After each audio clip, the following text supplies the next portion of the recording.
Sir आज हमने start किया one of your head of income salary. इसमें मैंने कहा कि भाई सबसे पहले आपका एम्प्लॉयर एम्प्लॉयमेंटशिप का एम्प्लॉयर और एम्प्लॉय के बीच में रिलेशनशिप होना चाहिए, एम्प्लॉयमेंट रिलेशनशिप होना चाहिए। उसके बाद हमने कहा भाई ये खुशी कॉन्सेप्ट कि जिसमें हर वो अमाउंट जो एम्प्लॉयर की जानिब से एम्प्लॉय को दी जा रही होगी और उससे एम्प्लॉय को खुशी हो रही होगी, that will be taxable under the head salary. Chargeability की अगर हम बात करें तो चार्जेबल होगी इज ऑन रिसिप्ट बेसिस, कि जब आपको रिसीव हो जाएगी उस वक्त टैक्स हो जाएगी। क्लासिफिकेशन की अगर हम बात करें तो हमने कहा एक पे, एक अलाउंस और एक कुछ पर्क्स, जिनको हम डिटेल में डिस्कस किया है आगे।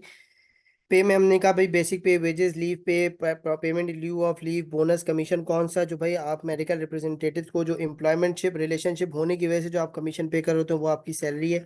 अगर एम्प्लॉयमेंटशिप रिलेशनशिप नहीं है, फॉर एग्जांपल स्टेट एजेंट की हमने एग्जांपल दी कि आप स्टेट एजेंट को कमीशन पे कर रहे हो, वो सैलरी का पार्ट नहीं होता। इसी तरीके से फी जो हम आईसीएमए को पे कर रहे होते हैं वो मेरी सैलरी का पार्ट नहीं बनती, लेकिन जो आप डायरेक्टर को फी दे रहे होते हैं for the purpose of attending meeting, वो मेरी सैलरी का पार्ट बनता है।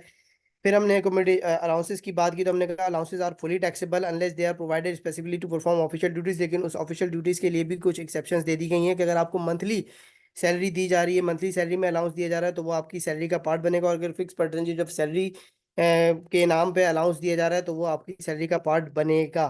फिर हमने कहा अगर आप रिimbursement ऑफ एक्सपेंडिचर्स करवाते हैं कि आपने कोई पर्सनल एक्सपेंस से जो है इनकर्ड किया और उसको बाद में रीइंबर्स करा लिया, तो वो आपकी सैलरी का पार्ट बनेगा। अगर आपने ऑफिशियल एक्सपेंस किया है, कोई अपनी ड्यूटीज के लिए कोई एक्सपेंस इनकर्ड किया है, बिजनेस के लिए कोई एक्सपेंस इनकर्ड किया और वो एक्चुअल बेसिस पे आप रीइंबर्स करवा लेते हैं, तो वो आपकी सैलरी का पार्ट नहीं बनेगा। फिर हमने कहा कुछ स्पेसिफिक अमाउंट होती हैं, स्पेशल अमाउंट होती हैं, साइनिंग अमाउंट होती है, रिस्ट्रिक्टिव कवेनेंट को एक्सेप्ट करने की अमाउंट होती है, एग्रीमेंट को एक्सेप्ट करने की अमाउंट होती है। सारी अमाउंट जो है वो सैलरी का पार्ट बनती है।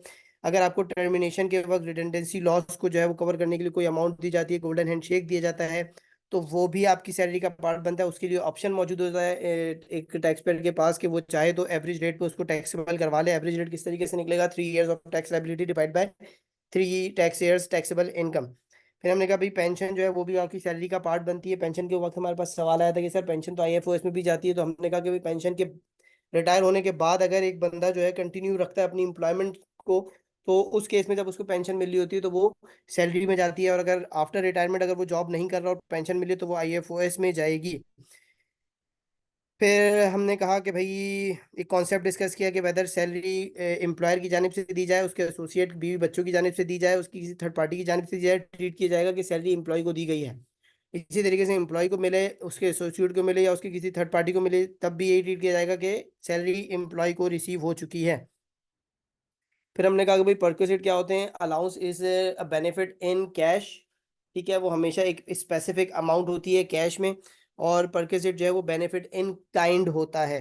ठीक है, बेनिफिट में हमने कहा कि अगर आपको जो है वो सर्विसेज प्रोवाइड की जाए, यूटिलिटी बिल्स आपके पे किए जाएं, आपके जो है वो आपको सर्विसेज, एक ड्राइवर दे दिया है, एक गार्डनर दे दिया है, एक पियून दे दिया है, उसकी सर्विसेज आपको प्रोवाइड की गई हैं, तो उसके लिए जो एम्प्लॉयर उसकी सैलरी पे कर रहा है, अगर उसमें से एम्प्लॉय का कोई कंट्रीब्यूशन है तो रिड्यूस करके जो डिफरेंस होगा वो सैलरी का पार्ट बन जाएगा। अदरवाइज फेयर मार्केट वैल्यू में से आप एम्प्लॉय का शेयर माइनस कर दें तो जो रिमेनिंग अमाउंट होगी वो सैलरी का पार्ट बनेगी। हमने कहा अगर एसेट आपको यूज करने के लिए दिया गया है, यूज करने के लिए दिया गया है, तो उसकी जो डेप्रिसिएशन है आप सैलरी का पार्ट बनाएंगे एम्प्लॉय की। और अगर एसेट आपके नाम पे ट्रांसफर कर दिया गया है तो ट्रांसफर के केस में होता यह है कि फेयर मार्केट वैल्यू में से जो एम्प्लॉय ने अमाउंट पे की है उन दोनों का डिफरेंस जो है वो आपकी सैलरी का पार्ट बन जाता है जब एसेट आपको नाम पे ट्रांसफर कर दिया जाए। फिर हमने कहा अगर आपको कार दी गई है तो कार के केस में हमें दो बातों का ख्याल रखना होगा कि वेदर उसका यूज क्या है और उसको गाड़ी जो कंपनी ने दी है वो गाड़ी कंपनी ने परचेज करके दी है या लीज पे लेके दी है। यूज किस लिए? कि अगर यूज है तो हमें पता चलेगा कि परसेंटेज कितनी अप्लाई करनी है। अगर पर्सनल यूज के लिए दी है तो 10% पर लगाना है, अगर पार्शियल यूज के लिए दी है तो 5% लगाना है। किसका? अगर परचेज किए तो कॉस्ट का 5% और 10%, वॉट एवर द केस में भी। अगर लीज पे लिए कंपनी ने तो fair market value at the start Inception of lease, उस पे 5% और 10% लगाना होगा। फिर हमने बात की कि भाई अगर एम्प्लॉयर की जानिब से आपको अकोमोडेशन प्रोवाइड की जाए तो उस केस में क्या होगा। अकोमोडेशन के हवाले से मैं वकास सुलहरी का जो सवाल है वो मैं एंटरटेन कर देता हूँ। देखें, हम आपने वॉइस नोट पे एक बात की कि हाउस रेंट अलाउंस के केस में 30% लेते हैं, ऐसा कहीं नहीं है। House rent allowance is fully taxable. अगर आपको एम्प्लॉयर की जानिब से अलाउंस दिया जा रहा है, हाउस रेंट अलाउंस दिया जा रहा है, तो उस पर कोई लिमिट नहीं है, that is fully taxable. Sir अगर अकोमोडेशन प्रोवाइड की जा रही है, इससे फर्क नहीं पड़ता कि वो फर्निश्ड है या अनफर्निश्ड है। मेरी नजर में, मेरी नजर से ऐसी कोई बात नहीं गुजरी इनकम टैक्स ऑर्डिनेंस में कि वो फर्निश्ड है या अनफर्निश्ड है। अगर अकोमोडेशन प्रोवाइड की जा रही है, ठीक है, तो स्मॉल सिटीज वाला 30% है, बिल्कुल वो उसी पे मैं आ रहा हूँ। अगर आपको फर्निश्ड दिया जा रहा है घर या अनफर्निश्ड दिया जा रहा है, that's doesn't matter. Accommodation provide की जा रही है तो उस केस में 45% ऑफ मिनिमम टाइम स्केल और बेसिक सैलरी और alternative amount whichever is higher shall be included in your salary. और अगर आपको जो अकोमोडेशन प्रोवाइड की जा रही है, आप बीइंग अ गवर्नमेंट एम्प्लॉय किसी फार फ्लंग एरियाज में आपकी पोस्टिंग हुई हुई है जहाँ पे वैल्यूज जो है वो बहुत कम है, वहां पे फिर 45% की जगह 30% जो है वो आपकी सैलरी का पार्ट बनाया जाएगा। फिर हमने बात की मेडिकल अलाउंस। अगर सिर्फ और सिर्फ मेडिकल अलाउंस दिया जाए तो वो exempt up to 10% of basic salary. और अगर सिर्फ और सिर्फ मेडिकल ट्रीटमेंट दी जाए तो हम उसमें ये देखेंगे कि वेदर वो as per terms of employment है या नहीं है। अगर as per terms of employment है तो फुली एग्जाम्प्ट है, अगर as per terms of employment नहीं है तो फुली टैक्सेबल है। फिर हमने कहा कि भाई ऐसा भी पॉसिबल है कि एम्प्लॉयर की जानिब से एम्प्लॉय को दोनों चीजें दी जा रही हो, मेडिकल अलाउंस भी दिया जा रहा हो, मेडिकल ट्रीटमेंट और रिम्बर्समेंट भी दी जा रही हो। तो उस केस में हमें पहले पहले ट्रीटमेंट देखनी होगी मेडिकल रिम्बर्समेंट और ट्रीटमेंट की। उसके बाद फिर हम मेडिकल अलाउंस की ट्रीटमेंट देखेंगे। अगर medical treatment as per terms of employment है तो फुली एग्जाम्प्ट, अगर medical treatment as per terms of employment नहीं है तो फुली टैक्सेबल। अगर medical treatment as per terms of employment है, फुली एग्जाम्प्ट होगी, तो मेडिकल अलाउंस जो है वो फुली टैक्सेबल हो जाएगा। अगर medical treatment as per terms of employment नहीं है तो वो फुली टैक्सेबल हो जाएगा मेडिकल ट्रीटमेंट, और medical allowance up to 10% of basic salary exempt होगा। फिर हमने बात की कि भाई लोन की, कि एम्प्लॉयर की जानिब से एम्प्लॉय को लोन दिया जा रहा है। अब वो लोन कंसेशनल भी हो सकता है और इंटरेस्ट फ्री भी हो सकता है। कंसेशनल कब होगा? जब बेंच मार्क रेट से कम रेट चार्ज करेगा। For example bench mark rate था 10%, अगर एम्प्लॉयर ने 8% आपसे चार्ज किया है तो 2% आपकी सैलरी में ऐड हो जाएगा। अगर 6% चार्ज किया है तो 4% आपकी सैलरी में ऐड हो जाएगा। अगर 0% चार्ज किया है तो 10% ऑफ आपकी सैलरी में ऐड हो जाएगा, प्रोवाइडेड प्रोवाइडेड ये देखा जाएगा कि एम्प्लॉय ने जो अकाउंट एम्प्लॉयर के पास मैनेज हो रहा है उस पे इंटरेस्ट वेव कराया हुआ है या नहीं। अगर इंटरेस्ट वेव नहीं कराया हुआ तो इक्वल टू बेंचमार्क रेट 10% आपकी सैलरी का पार्ट बन जाएगा। अगर इंटरेस्ट वेव कराया हुआ है तो फिर आपका इंटरेस्ट फ्री की कोई भी अमाउंट सैलरी में ऐड नहीं की जाएगी, प्रोवाइडेड लोन की अमाउंट 1 मिलियन से ज्यादा होनी चाहिए। यहाँ तक सब साथ हैं? यहीं तक कवर किया था हमने। क्लियर है यहाँ तक सबको?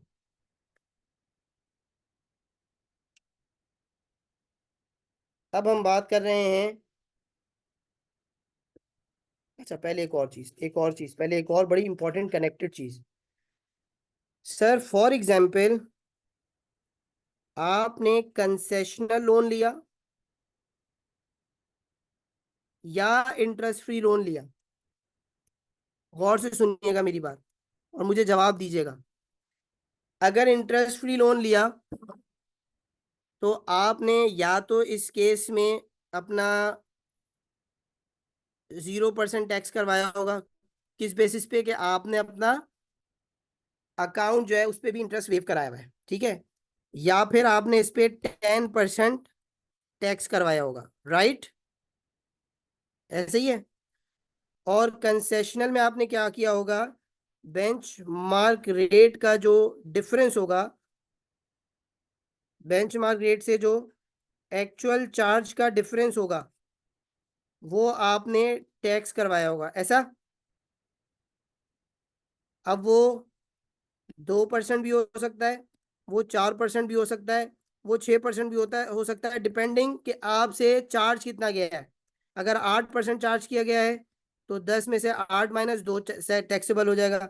अगर 6% चार्ज किया गया है तो 10 में से 6 - 4% टैक्स हो जाएगा। अगर 4% चार्ज किया गया है तो 10 में से 4 - 6 टैक्सेबल हो जाएगा, सैलरी में ऐड हो जाएगा। ऐसा है? यहाँ तक सब साथ हो? अब मेरी आगे बड़ी गौर से बात सुनना। व्हाट इफ व्हाट इफ कि आपने इस लोन की अमाउंट को यूज किया है टू अर्न टैक्सेबल इनकम। अब क्या होगा? फॉर एग्जाम्पल कि आपने इस लोन की अमाउंट से या तो कोई बिजनेस स्टार्ट कर दिया, और वहां से बिजनेस इनकम आ रही है, या आपने इस लोन की अमाउंट से कोई प्रॉपर्टी परचेज की और उसको क्या कर दिया, लीज पे दे दिया, तो यहां से क्या आ रहा होगा, रेंट इनकम आ रही होगी। ठीक है, ठीक है। तो अब क्या करेंगे, अब यहां पे आप इंटरेस्ट एक्सपेंस क्लेम करेंगे। कौन सा इंटरेस्ट एक्सपेंस क्लेम करेंगे आप, जो आपने इस लोन पे किया होगा। ठीक है, लेकिन लॉ कहता है कि भले आपका जो लोन है वो कंसेशनल है या इंटरेस्ट फ्री है, आप इन एनी केस जो इंटरेस्ट एक्सपेंस क्लेम कर सकते हैं वो equal to benchmark rate claim कर सकते हैं। इट मींस भले सैलरी में 2% ऐड हो रहा हो, भले सैलरी में 4% ऐड हो रहा हो, भले सैलरी में 6% ऐड हो रहा हो, डिडक्शन कितनी क्लेम करोगे, पूरी 10% की क्लेम कर सकते हो। Is that okay? ये बात समझ में आती है? ऐसा नहीं है कि आप 8% पे कर रहे हैं एम्प्लॉयर को तो 8% की डिडक्शन क्लेम करेंगे, नहीं। आप पे 8% कर रहे हैं लेकिन डिडक्शन आप 10% की क्लेम कर सकते हैं। सब साथ हैं यहां तक? क्या यहां तक सब साथ हैं, ये बात क्लियर है? ठीक है। अब इसके बाद हम बात कर रहे हैं obligation of an employee. Obligation of an employee. अब इस ऑब्लिगेशन ऑफ एन एम्प्लॉय का मतलब कि एम्प्लॉय की कोई लायबिलिटी, एम्प्लॉय की लायबिलिटी, सब साथ हैं। अब ये एम्प्लॉय की लायबिलिटी कहाँ से जनरेट हो सकती है? क्या ऊपर जो मैंने केस देखा कि एम्प्लॉयर ने एम्प्लॉय को लोन दिया, क्या ये एम्प्लॉय की लायबिलिटी है, क्या ये ऑब्लिगेशन ऑफ एन एम्प्लॉय है?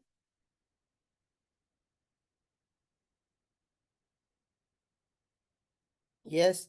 तो क्या एम्प्लॉयर अपनी लोन को या उसके इंटरेस्ट को या दोनों चीजों को अगर वेव कर देता है, तो क्या ये एम्प्लॉयर की जानिब से एम्प्लॉय को बेनिफिट है?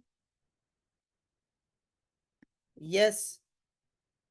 तो जो वेव हो जाएगा, जितनी अमाउंट वेव होगी, जितना इंटरेस्ट वेव होगा, वो सारा सारा टैक्सेबल हो जाएगा। अमाउंट सो वेव्ड, जो भी अमाउंट वेव की जाएगी वो टैक्सेबल हो जाएगी सैलरी में। इसी तरीके से अगर एम्प्लॉय से लोन, एम्प्लॉय ने एम्प्लॉयर से लोन नहीं लिया, किसी थर्ड पार्टी से लिया, किसी बैंक से लिए लिया है, तो क्या एम्प्लॉयर एम्प्लॉय के बिहाफ पे पेमेंट कर सकता है? यस सर, कर सकता है। इन दैट केस क्या एम्प्लॉय की ऑब्लिगेशन फुलफिल हो गई? यस, हो गई। इस केस में क्या होगा, जो अमाउंट पे की गई है एम्प्लॉयर की जानिब से, एम्प्लॉयर की जानिब से एम्प्लॉय की ऑब्लिगेशन वेव करने के लिए, वो टैक्सेबल हो जाएगी amount so paid. Is that okay? यहाँ तक सब साथ है? क्या यहाँ तक सब साथ हैं?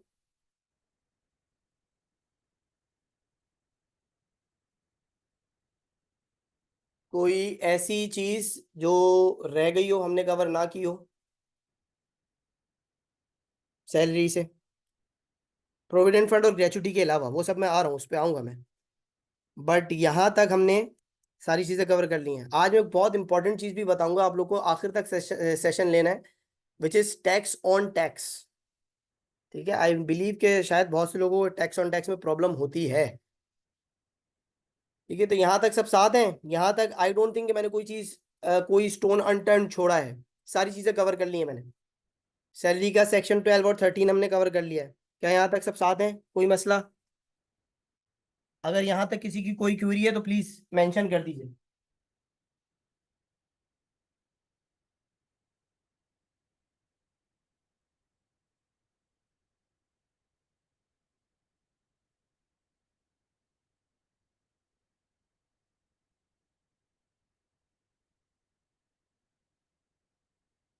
सर आगे बढ़े। चलिए पहले हम डिस्कस कर लेते हैं हमारा area section 14 which is employee share scheme. Employee T G tax बॉन्ड by employer, tax on tax, इसको हम देखेंगे, कवर करेंगे। ठीक है, क्या मुझे बताइए कि एम्प्लॉयर शेयर स्कीम हम स्टार्ट कर लें।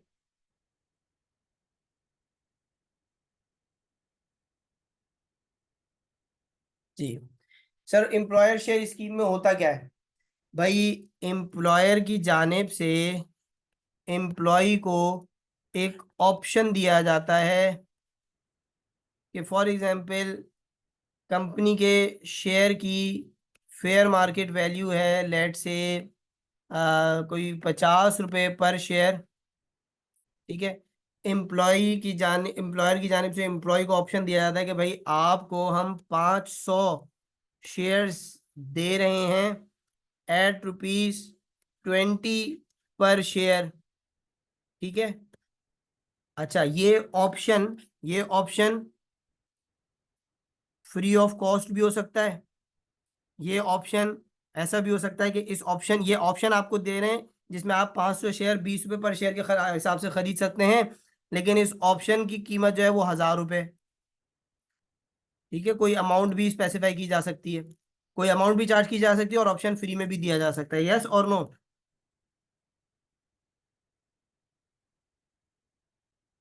ठीक है, तो इन एनी केस गौर से सुनिएगा, मैं बड़ा आराम से चलूंगा इस पे। इन एनी केस अगर एम्प्लॉयर की जानिब से एम्प्लॉय को ऑप्शन दिया जा रहा है, ऑप्शन का मिलना, सिर्फ और सिर्फ ऑप्शन का मिलना इज नॉट टैक्सेबल। सिर्फ और सिर्फ ऑप्शन का मिलना इज नॉट टैक्सेबल। ठीक है, यहां तक सब साथ हैं। सिर्फ ऑप्शन मिला है, अब एम्प्लॉय के पास क्या मौजूद है? ऑप्शन मौजूद है। या तो एम्प्लॉय को ऑप्शन फ्री में मिला है या उसने खरीदा है। अब एम्प्लॉय इस ऑप्शन के साथ क्या कर सकता है? या तो इस ऑप्शन को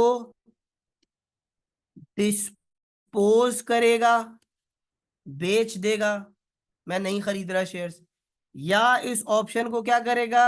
एक्सरसाइज करेगा। अगर इस ऑप्शन को एक्सरसाइज करेगा तो यहां से ऑनवर्ड एम्प्लॉय शेयर स्कीम की हम टैक्सेबिलिटी शुरू करेंगे। ठीक है, और अगर ऑप्शन को एक्सरसाइज नहीं करेगा तो यहां हम इस पे होने वाले गेन को टैक्स करेंगे। समझ आ रही है बात? क्या ये बात मेरी समझ आ रही है कि एम्प्लॉय ऑप्शन को या तो डिस्पोज करेगा या एक्सरसाइज करेगा। अगर अगर अगर एक सेकेंड,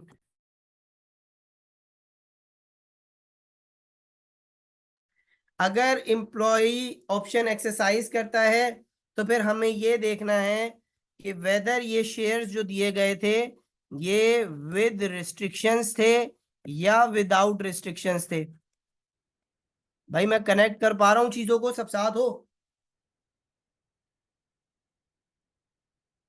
ठीक है, तो इसका मतलब मेरे साथ रिपीट करो कि अगर एम्प्लॉयर की जानिब से, और कानून क्लियर है? हाँ, अगर एम्प्लॉयर की जानिब से एम्प्लॉय को कोई ऑप्शन दिया जा रहा हो तो उस ऑप्शन का, सिर्फ और सिर्फ उस ऑप्शन का मिलना टैक्सेबल नहीं है, टैक्सेबल एक्टिविटी नहीं है।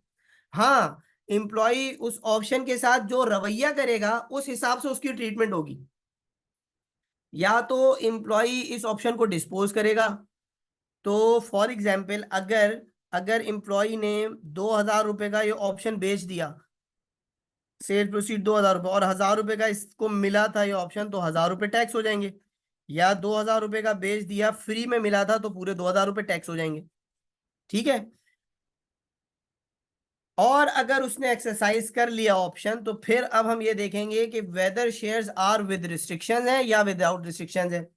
नॉर्मली जो एम्प्लॉय शेयर स्कीम में शेयर्स दिए जाते हैं वो विद रिस्ट्रिक्शंस दिए जाते हैं। क्यों? क्योंकि शेयर्स स्कीम के तहत शेयर देने का मकसद क्या होता है, पहले इस स्ट्रेटेजी को समझें।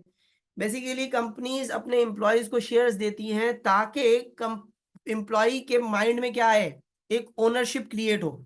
एम्प्लॉय के जहन में यह आए कि भाई मैंने तो इस कंपनी के शेयर्स लिए हैं, मेरे पास तो इस कंपनी की ओनरशिप है।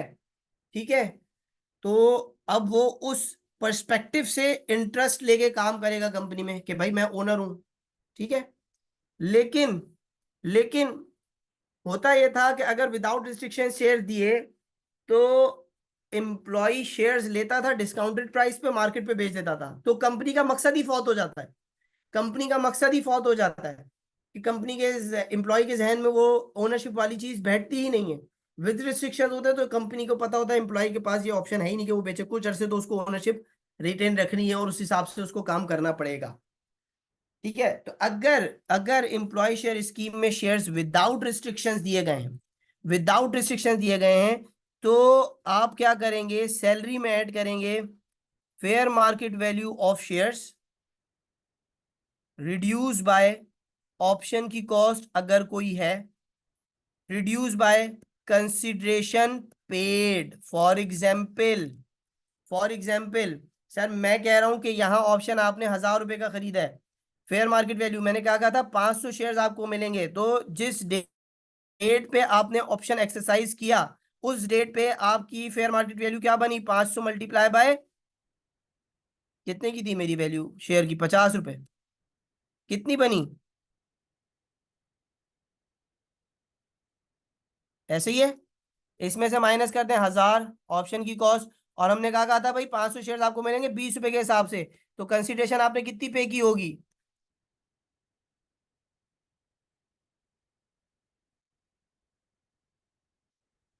ऐसे ही है।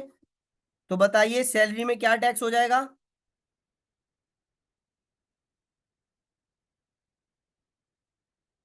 यहां तक सब साथ हो, यहां तक सब साथ हो, विदाउट रिस्ट्रिक्शन में तो कोई पंगा ही नहीं है।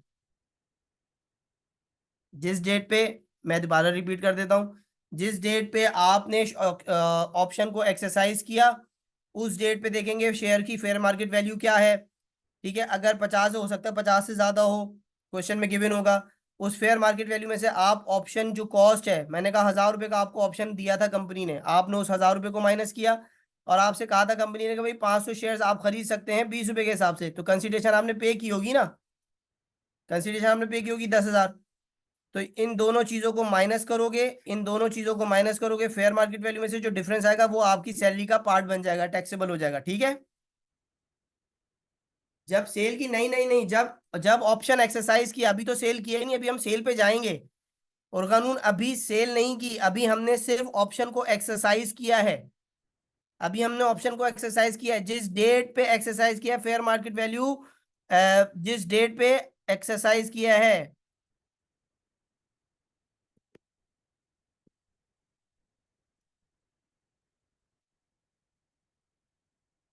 ठीक है, अच्छा जी। अब विद रिस्ट्रिक्शन पे आ जाते हैं। विद रिस्ट्रिक्शन में हो क्या रहा है, विद रिस्ट्रिक्शन पे आए भाई कि आप जो है वो शेयर्स को बेच नहीं सकते। कब तक नहीं बेच सकते भाई, 2 साल तक नहीं बेच सकते, या लेट से 3 साल तक नहीं बेच सकते। अब मुझे एक बात बताइए, आप खुद बताइए, मेरा कॉन्सेप्ट याद रखिएगा, खुशी कॉन्सेप्ट। आपको ऑप्शन मिला कि भाई 500 शेयर्स आप खरीद सकते हैं 20 रुपए में, खुशी हुई, बिल्कुल खुशी हुई। लेकिन आपने इस खुशी को एक्सरसाइज भी किया, बिल्कुल किया। लेकिन आप इन शेयर्स को मार्केट में नहीं बेच सकते 3 साल तक, इन शेयर्स को 3 साल तक आप नहीं बेच सकते। अब गम आ गया कि यार 3 साल तक रखना पड़ेगा। ठीक है, सेट ऑफ हो गया। पहले खुशी हुई कि भाई 500 शेयर्स, 50 रुपए वाले शेयर जो है वो 20 रुपए के खरीदूंगा, मजा आ जाएगा। अगली न्यूज पता चली कि लेकिन 3 साल तक बेच नहीं सकते। इसका मतलब आप कहोगे यार अब मुझे 3 साल तक अपने पैसे फंसाने पड़ेंगे। अब खुशी नहीं हुई, तो खुशी कब होगी, जब ये रिस्ट्रिक्शन हटेगी। तो टैक्स भी कब होगा, जब ये रिस्ट्रिक्शन हटेगी। समझ आ रही है बात। अगर शेयर्स विद रिस्ट्रिक्शंस होंगे, अगर शेयर्स विद रिस्ट्रिक्शंस होंगे, तो आप क्या करोगे, फेयर मार्केट में वैल्यू में से माइनस करोगे ऑप्शन कॉस्ट, और माइनस करोगे कंसिडरेशन पेड।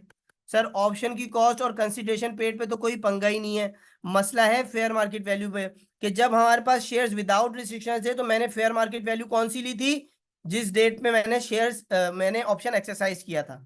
लेकिन जब मेरे पास शेयर्स विद रिस्ट्रिक्शंस होंगे तो अब मैं ये फेयर मार्केट वैल्यू कब की लूंगा, जिस डेट पे मेरे पास फ्री राइट आएगा टू डिस्पोजल। या ये भी हो सकता है, या ये भी हो सकता है कि मैं इस ऑप्शन को एक्सरसाइज करने के बाद डिस्पोज कर दूं। कैसे? With in company. With in company, ये जो रिस्ट्रिक्शन लगाई है ना, ये रिस्ट्रिक्शन होती है कि आप ओपन मार्केट में नहीं बेच सकते, ओपन मार्केट में नहीं बेच सकते, लेकिन विद इन कंपनी आप बेच सकते हो ताकि शेयर्स कंपनी में ही रहें। तो इन दोनों में से जो भी एक्टिविटी अर्लियर होगी उस डेट की फेयर मार्केट वैल्यू लोगे, उसमें से ऑप्शन की कॉस्ट माइनस करोगे, कंसीडरेशन पेड माइनस करोगे, difference shall be add in your salary. Is that okay? यहां तक सब साथ हो? ताकि फिर मैं और आगे बढ़ूं, एक स्टेप और आगे जाऊंगा। अभी यहां पे बात खत्म नहीं हुई, यहां तक हमने बात कर ली है सैलरी की, यहां तक हमने बात कर ली कि कौन सी अमाउंट सैलरी में ऐड होगी। ठीक है, विद इन कंपनी का मतलब कि सर वकास आप और शहजाद एक ही कंपनी में काम करते हैं, ठीक है, मैं समीर आउटसाइडर हूं। अगर वकास आपके पास ये शेयर्स मौजूद हैं विद रिस्ट्रिक्शन के, तो आप इन शेयर्स को शहजाद को बेच सकते हो, समीर को बेच नहीं सकते during the restricted time period. ठीक है, लेकिन आफ्टर 3 इयर्स जब रिस्ट्रिक्शन खत्म हो जाएगी तो आप समीर को भी बेच सकते हो।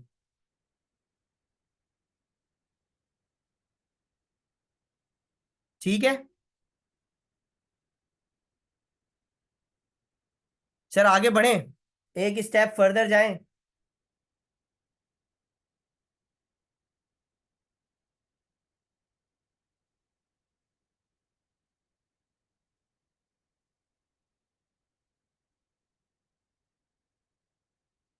टैक्सेबल अमाउंट क्या होगी? टैक्सेबल अमाउंट मैंने बताया ना कि fair market value at the date whichever is earlier, जो भी आपने एक्टिविटी की होगी उस डेट की फेयर मार्केट वैल्यू, उसमें से ऑप्शन की कॉस्ट माइनस करें, उसमें से कंसिडरेशन पेड माइनस करें, जो डिफरेंस होगा वो आपका टैक्सेबल होगा।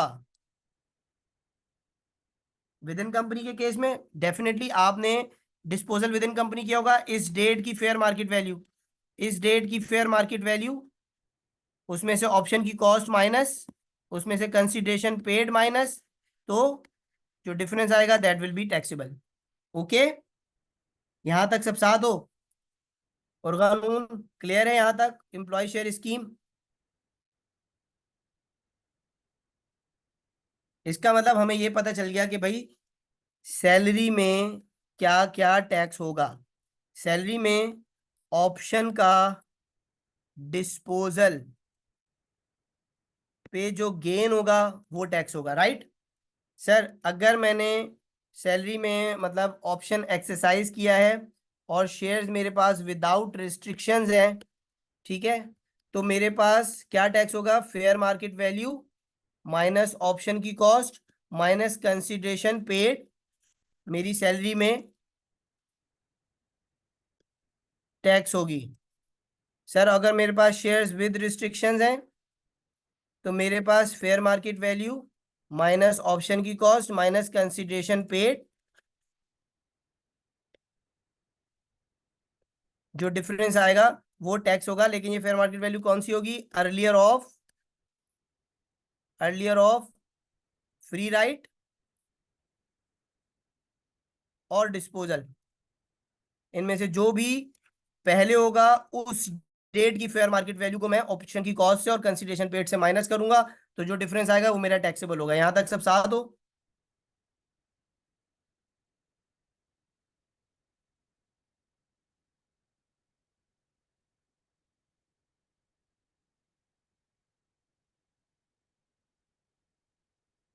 भाई मैं एग्जाम्पल दे देता हूँ नंबर से, सही है, सुनिएगा। हम कह रहे हैं ऑप्शन ए, मैं पहले एक केस बना रहा हूँ, ऑप्शन ए में मैं कह रहा हूं कि ऑप्शन है 500 रुपए का, और ऑप्शन है क्या कि आप 1000 शेयर्स खरीद सकते हैं एट ₹10 पर शेयर। ठीक है, जिन शेयर्स की फेयर मार्केट वैल्यू है लेट से 15 रुपए पर शेयर। सर ये मैं किस डेट की बात कर रहा हूँ? ये मैं बात कर रहा हूँ टैक्स ईयर 2021 की। सब साथ हैं? सर अगर अगर अगर अगर अगर मैं ये ऑप्शन बेच दूं 1500 रुपये का, तो मुझे बताइए क्या टैक्स होगा? 1500 में से 500 माइनस कर दें, 1000 रुपये का गेन टैक्स हो जाएगा। यहां तक सब साथ हो? ये बात समझ में आती है? लेकिन अगर मैं ये ऑप्शन बेचता नहीं हूं, अगर ऑप्शन बेचता नहीं हूं और ऑप्शन को एक्सरसाइज कर लेता हूं, तो मैं पहले एग्जांपल दे रहा हूं विदाउट रिस्ट्रिक्शंस की, ये शेयर्स विदाउट रिस्ट्रिक्शन है। तो क्या होगा अगर मैं ऑप्शन एक्सरसाइज कर लेता हूं तो क्या होगा? तो मेरे पास टैक्स ईयर 2021 में शेयर्स आ गए। शेयर्स की वैल्यू कैसे मैं सैलरी में ऐड करूंगा? मैं देखूंगा फेयर मार्केट वैल्यू क्या है शेयर्स की जिस वक्त मैंने एक्सरसाइज किया है ऑप्शन। मैंने कहा भाई 15 रुपए, 15 को मल्टीप्लाई किया 1000 से, कितना बना? 15,000। सर इसमें से ऑप्शन की कॉस्ट क्या थी? 500 रुपये, माइनस कर दो। सर इसमें से मुझे बताइए आपने कंसिडरेशन पे कितनी की होगी? कंसिडरेशन कितनी पे की होगी आपने? 10 रुपए के हिसाब से आपको मिले होंगे ना। 10 रुपये मल्टीप्लाई बाय 1000, तो 10,000 आपने ये पे किए होंगे। बताइए सैलरी में क्या ऐड होगा? 15,000 में से 10,000 माइनस करें, 5,000, और 500 माइनस करें 4,500, ये आपका सैलरी में ऐड हो जाएगा। क्लियर है वकास? चलो भाई आ जाओ। अब दूसरा केस विद रिस्ट्रिक्शंस के साथ। 3 साल तक आप नहीं बेच सकते। 3 साल बाद लेट से इस शेयर की फेयर मार्केट वैल्यू हो गई है 45 रुपए पर शेयर। कंपनी ने अच्छा परफॉर्म किया है, ठीक है, आपने पूरी रिस्ट्रिक्शन के पीरियड में शेयर्स को होल्ड करके रखा। ठीक है, तो 3 साल बाद मतलब टैक्स ईयर 22, 23, 24, टैक्स ईयर 2024 में आप इसकी अमाउंट कितनी ऐड करोगे सैलरी में? Fair market value 45 multiply by 1000, जिस डेट पे आपके पास फ्री राइट आया उस डेट की फेयर मार्केट वैल्यू 45,000। ऑप्शन की कॉस्ट कितनी थी? 500। पे कितना किया होगा? कंसिडरेशन कितनी पे की होगी? 10 रुपए के हिसाब से 1000 शेयर्स, 10,000। अब मुझे बताओ सैलरी में क्या ऐड होगा? सैलरी में क्या ऐड होगा बताओ? 35, 34,500। सर अगर फेयर मार्केट वैल्यू डिक्रीज हो गई तो फिर क्या होगा? लॉस होगा, और लॉस की कोई ट्रीटमेंट आप नहीं कर सकते। क्यों नहीं कर सकते? क्योंकि क्योंकि क्योंकि सैलरी के हेड में डिडक्शंस अलाउड नहीं होती। ठीक है। हाँ सर, आगे एक चीज हो सकती है, आगे एक चीज हो सकती है कि आप, यहां तक सैलरी का क्लियर क्लियर हो गया?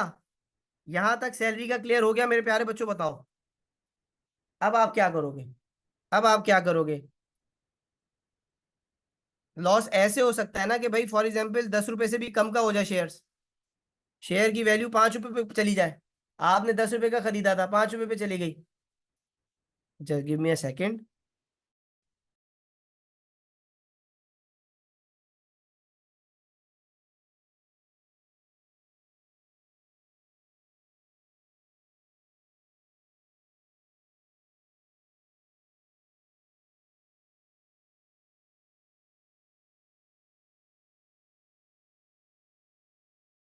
Excuse me please, my toddler came here along with his walker, that is why I need to stop। खैर, देन पार वैल्यू लेंगे फिर? नहीं नहीं नहीं, ऐसी कोई बात नहीं है। फेयर मार्केट वैल्यू ही लेंगे आप, फेयर मार्केट वैल्यू ही लेंगे। ठीक है,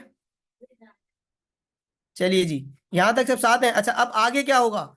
यहां तक आपकी सैलरी का पार्ट बन जाएगा, यहां तक ये फिगर्स आपकी सैलरी का पार्ट बन गई। अब अगर आपने इन शेयर्स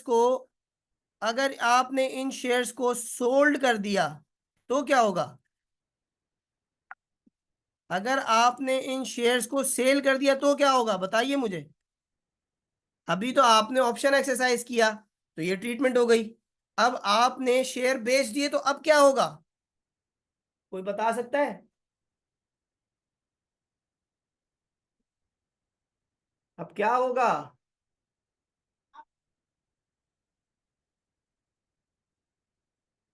अब होगा, मैं आपके आंसर का वेट कर रहा हूं, उर्गा उर्गानून।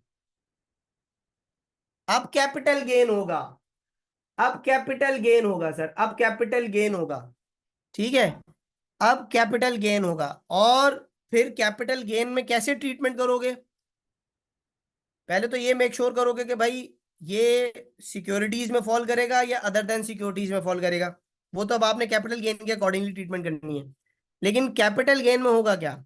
फॉर एग्जाम्पल आपने इन शेयर्स को बेच दिया, लेट से 60 रुपए पर शेयर के हिसाब से।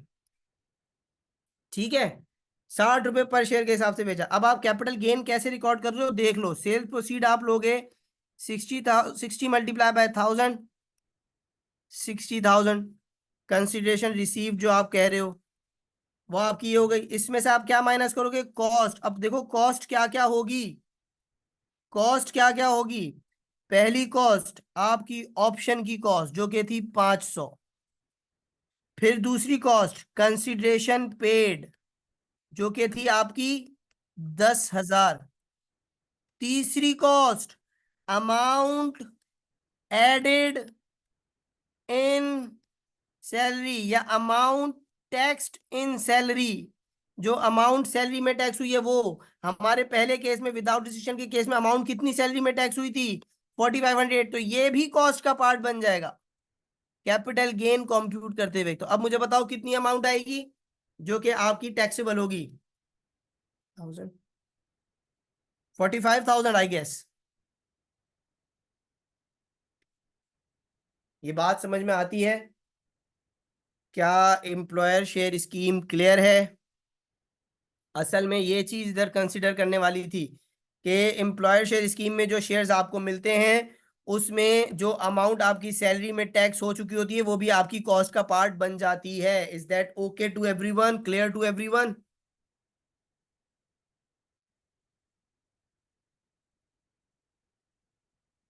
45, 4500 जो आपका सैलरी में ऐड हुआ था, यहाँ देखें, जो हमारा सैलरी में ऐड हुआ था, जो हमारा सैलरी में ऐड हुआ था वो भी हमारी कॉस्ट का पार्ट बन जाएगा और फिर हमारा गेन आएगा। ऐसे बिल्कुल बिल्कुल, और कानून बिल्कुल ऐसे ही है। अब सर अगर यही चीज मैं इस विद रिस्ट्रिक्शन में कर लूं, यही चीज मैं विद रिस्ट्रिक्शन में कर लूं तो क्या होगा, 60,000 मेरी सेल्स प्रोसीड्स आ जाएगी। ठीक है, 500 मेरी ऑप्शन की कॉस्ट आ जाएगी, 10,000 मेरी कंसिडरेशन पेड आ जाएगी। और यहां मैं क्या लेस करूंगा, यहां मैं क्या लेस करूंगा, 34,500। ठीक हो गया? तो एम्प्लॉयर शेयर स्कीम क्लियर है। वकास जब हम डिस्पोजल करेंगे शेयर्स का तब डेफिनेटली हम उसको कैपिटल गेन में भी ट्रीट करेंगे।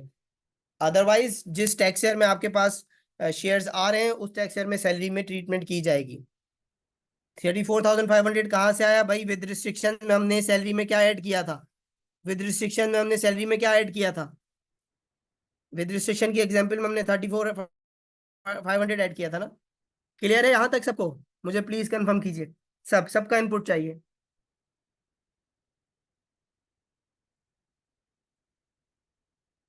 ये विदाउट रिस्ट्रिक्शन में भी है ना, विदाउट रिस्ट्रिक्शन में हमने 4500 लिया है। विदाउट रिस्ट्रिक्शन में बासित हमने 4500 लिया है जो हमने सैलरी में ऐड करवाया था 4500।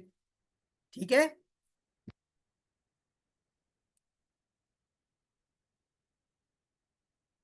ठीक है भाई। अच्छा अब जल्दी से हम देख लेते हैं दो चीज़ों की ट्रीटमेंट, उसके बाद हमारा सैलरी अल्हम्दुलिल्लाह अल्लाह के फजल से कवर हो गया है पूरा। एक चीज़ हमारी ग्रेचुटी और एक चीज़ है मेरी प्रोविडेंट फंड। ठीक है, वैसे तो ये आप सबको अल्हम्दुलिल्लाह पता ही है प्रोविडेंट फंड के केस में। कि प्रोविडेंट फंड के केस में अगर प्रोविडेंट फंड रिकग्नाइज्ड है तो क्या होगा, अगर प्रोविडेंट फंड अनरिकग्नाइज्ड है तो क्या होगा। विदाउट रिस्ट्रिक्शंस में हम पहले, नहीं नहीं नहीं नहीं भाई, पहले ही सेल कब करते हैं विदाउट रिस्ट्रिक्शन में।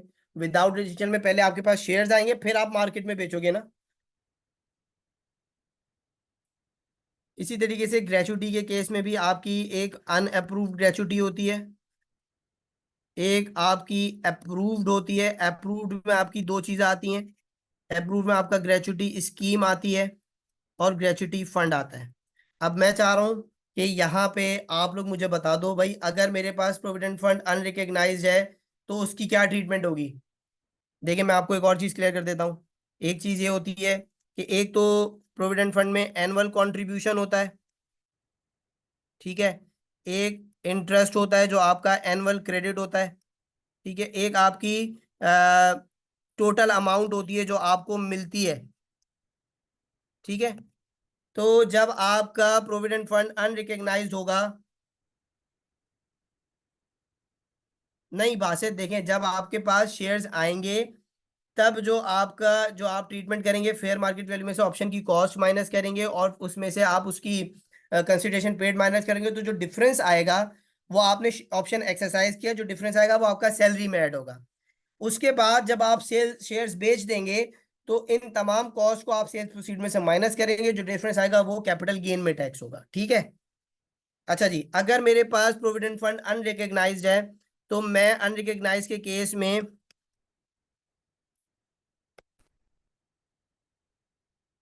ये मैंने शॉर्ट फॉर्म लिखी है, अनरिकग्नाइज के केस में मैं टोटल अमाउंट जब मिलेगी, टोटल अमाउंट जब मिलेगी उसमें से एम्प्लॉय का कंट्रीब्यूशन लेस कर दूंगा और डिफरेंस पूरा का पूरा टैक्स कर दूंगा। ऐसे ही होता है, यस और नो।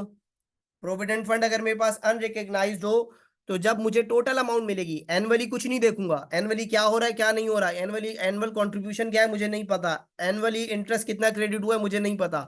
अनरिकॉग्नाइज्ड प्रोविडेंट फंड के केस में जब मुझे टोटल अमाउंट मिलेगी उसमें से मैं एम्प्लॉय के कंट्रीब्यूशन को माइनस करूंगा, बाकी जितना भी अमाउंट होगा एनुअल कंट्रीब्यूशन एम्प्लॉयर का और इंटरेस्ट जो भी होगा उसमें वो सारा डिफरेंस मेरा टैक्स हो जाएगा।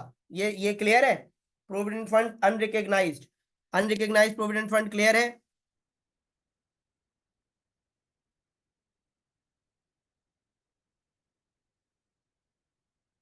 ठीक है सर, फिर रिकग्नाइज्ड केस में क्या होता है।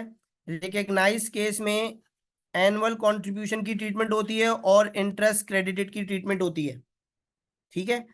एनुअल कंट्रीब्यूशन में हम क्या करते हैं, एनुअल कंट्रीब्यूशन में जो हम एम्प्लॉयर का कंट्रीब्यूशन होता है उसको कंपेयर करते हैं, उसको कंपेयर करते हैं किससे, lower of, lower of 1/10 of basic salary और 1,50,000, विच एवर इज लोअर, इतने पोर्शन को हम क्या करते हैं, एग्जेम्प्ट कर देते हैं, बाकी डिफरेंस को हम टैक्स कर देते हैं। ये एम्प्लॉयर कंट्रीब्यूशन के साथ करते हैं, ऐसा ही है, ऐसा ही है। क्या ऐसे ही है, एम्प्लॉयर कंट्रीब्यूशन के साथ एनुअली, एनुअली की बात कर रहे हैं अब हम। ये जो ट्रीटमेंट होती है एनुअली होती है।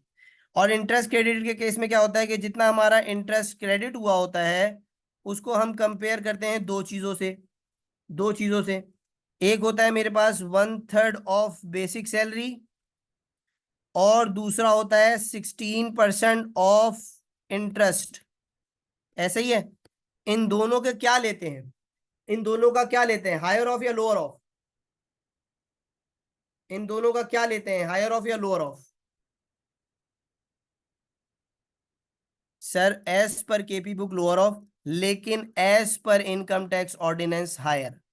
सर मैं, अगर आप कहते हैं तो मैं आपको ये दिखा भी देता हूं, मैं इस पे एक्सप्लेनेशन भी दे चुका हूं, मैं इस पे एक्सप्लेनेशन भी दे चुका हूं ग्रुप में, मैं दोबारा दिखा देता हूं। मुझे बताइएगा आपकी स्क्रीन पे ऑर्डिनेंस आ रहा है, क्या आपकी स्क्रीन पे मेरा ऑर्डिनेंस शेयर हो रहा है। मैं इस पे वजाहत दे देता हूँ, बिल्कुल हो रहा है, ठीक है। अच्छा मुझे इसमें जाना है पार्ट 6 में, 6 शेड्यूल के, मुझे सर्च कर लेता हूँ मैं, कंट्रोल F। अच्छा जी। अम्म,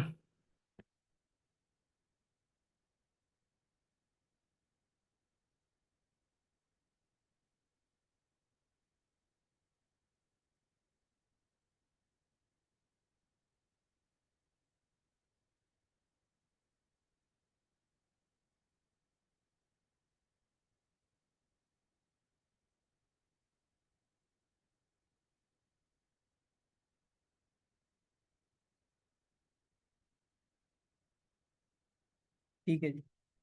सिक्स शेड्यूल आप सबको नजर आ रहा है?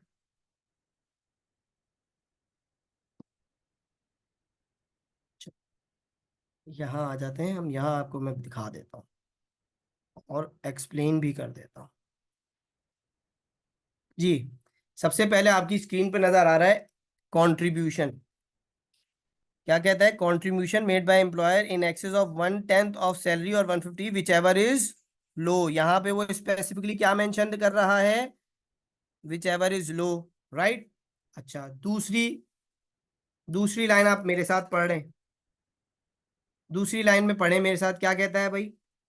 Interest credited on the balance of the employee so far as, ये वर्ड गौर से पढ़ लीजिए, इस एक्सीड्स, एक्सीड्स 1/3 ऑफ सैलरी और रेट अलाउड बाय जो भी 16% है, ठीक है। इस पूरे पैराग्राफ में कहीं भी लोअर ऑफ लिखा है? पहले तो ये बताइए मुझे। जहां लिखना था वहां उसने लिखा, क्या दूसरे बी में उसने कहीं लोअर ऑफ लिखा? पहली चीज, नो। दूसरी चीज, उसने वर्ड क्या यूज किया है?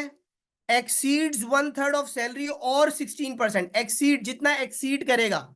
अब इस चीज को मेरे साथ गौर गौर से समझ लेना। इस चीज को वर्डिंग सेव कर ली अपने पास। क्या कहता है? सो फार इज एक्सीड्स 1/3 और 16%, ठीक है। फॉर एग्जाम्पल, मैं नंबरिंग से समझा रहा हूं। फॉर एग्जाम्पल, मेरे पास ये इंटरेस्ट क्रेडिटेड है, लेट से 2.5 लाख, ठीक है। ये है, मैं कह रहा हूं, at the rate of 18%। Basic salary का मैं 1/3 कह रहा हूं, लेट से 1/3 है बेसिक सैलरी का। मुझे कैलकुलेट करने दो, अगर 2 लाख कह देते हैं सर।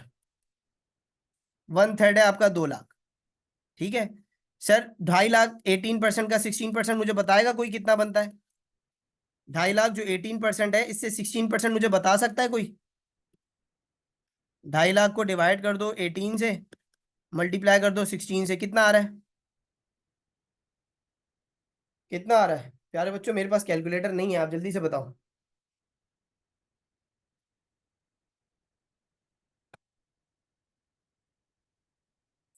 222, ठीक है। चले भाई, अब उसने क्या कहा था? वर्डिंग क्या थी? गौर से सुनना। So far as it's exceeds, so far so far as it's exceeds 1/3 और 16%, जिससे एक्सीड करेगा। अगर मैं लोअर ऑफ लूं तो 2 लाख से एक्सीड कर गया 2.5 लाख, बिल्कुल। कितना एक्सीड कर गया? 50,000। लेकिन 2,22,000 से भी तो एक्सीड कर रहा है, समझ रहे हो? अगर लोअर ऑफ लिखा होता तो मैं लोअर ऑफ लेता। सो फार एज इट्स एक्सीड्स, इन दो कंडीशन में मेरी बेंचमार्क क्या बन रही है? ये फिगर बन रही है या ऊपर वाली फिगर बन रही है?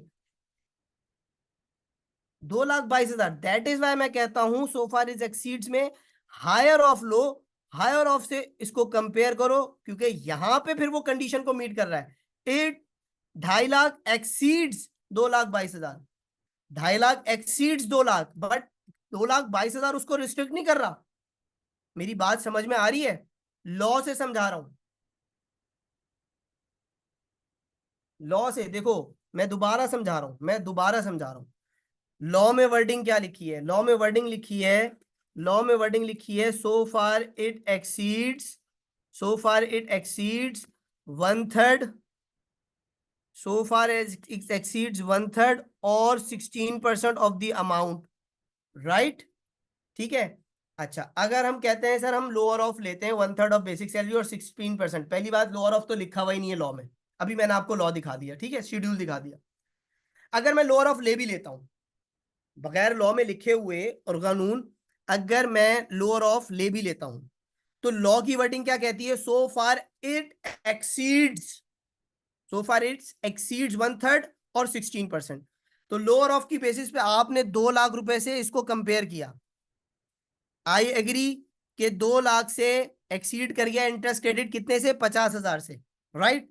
लेकिन क्या आप मुझे बताओ, आप मुझे बताओ, क्या 2 लाख से ऊपर कोई फिगर है जिसको आप बेंचमार्क बना सकते हो? उससे भी तो एक्सीड कर रहा है ये, 16% से भी तो एक्सीड कर रहा है। समझ गए बात? तो फिर मुझे कौन सी फिगर को कंसीडर करना चाहिए, 2 लाख को या 2,22,000 को? लॉ तो कहता है जिससे एक्सीड करे उससे कंपेयर करो। यहां पे अगर मैं 2 लाख से कंपेयर कर लेता हूं तो 2,22,000 की अम्ब्रेला के अंदर आ रहा है वो, 2,22,000 से तो एक्सीड नहीं कर रहा। इसीलिए मैं कहता हूं हायर ऑफ लो, हायर ऑफ लो। हायर दोनों से एक्सीड कर रहा है, बिल्कुल दोनों से एक्सीड कर रहा है। लेकिन बेनिफिट कहां है टैक्स पेयर का? कि वो 2,22,000 को एग्जाम्प्ट करवाए या 2 लाख को एग्जाम्प्ट करवाए। और लॉ भी क्या कहता है? लॉ भी क्या कहता है? लॉ भी यही कह रहा है कि so far it exceeds, so far it exceeds 1/3 और 16%। तो 2.5 लाख किससे एक्सीड कर रहा है? एक्सीड तो दोनों से कर रहा है, बेनिफिशियल तो ये है। क्योंकि अगर मैं 2 लाख रुपए को कंपेयर कर लेता हूं तो ये 22,000, 2 लाख रुपए को अगर मैं लेता हूं तो 22,000 को मैं टैक्स करवा रहा हूं, जो कि ऑलरेडी इस लिमिट के अंदर आ रहा है। अब समझ आई बात?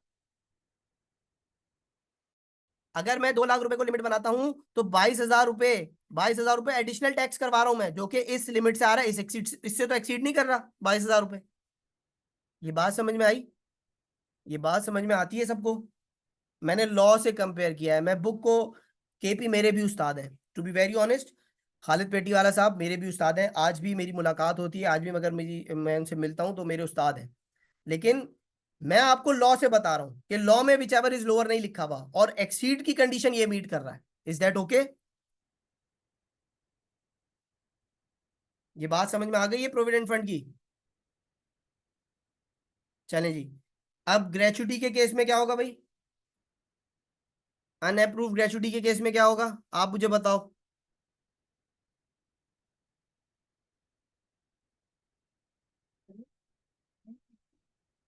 बस हो गया।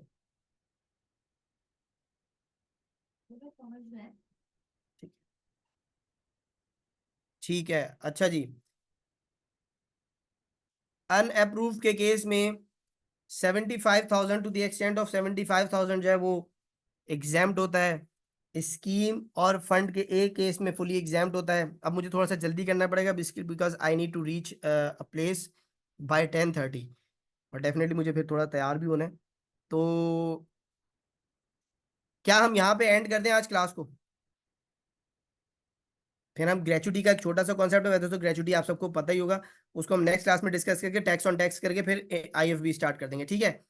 यहाँ पे मुझे इजाज़त दीजिए, हम आज की क्लास को यहाँ पे ऑफ कर रहे हैं।